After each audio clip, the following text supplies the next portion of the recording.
ఈసారి వర్షాకాలం తొందరనే స్టార్ట్ అయిపోయింది కదా! ఈ 1 వీక్ నుంచి అయితే డైలీ వర్షం కొడుతుంది. మళ్ళా డే మొత్తం మబ్బు మబ్బు ఉంటుంది.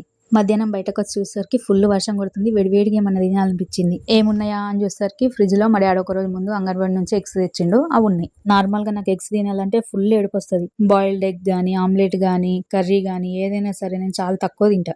కానీ ఆ రోజు ఎందుకో అవి చూడంగానే బ్రెడ్ ఆమ్లెట్ ఏసుకొని తినాలనిపించింది. అప్పుడెప్పుడో ప్రెగ్నెన్సీ కన్ఫర్మ్ కాకముందు తిన్న బ్రెడ్ ఆమ్లెట్. దసరా అప్పుడు అనుకుంటా. నాకొచ్చినట్టు సింపుల్‌గా చేసేసిన.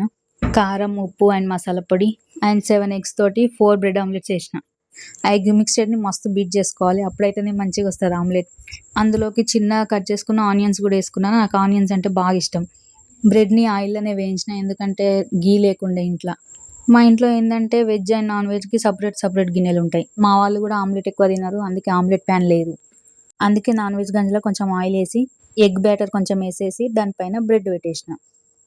ఆ గంజిలో ఉన్న బ్యాటర్‌లోనే ఎగ్ 2 టైమ్స్ ఇట్లా ఫ్లిప్ చేసిన. అంతే ఆమ్లెట్ అయిపోయినాక సర్వ్ చేసుకొని తినేసిన. ఆనియన్స్ ఏసేసుకున్న.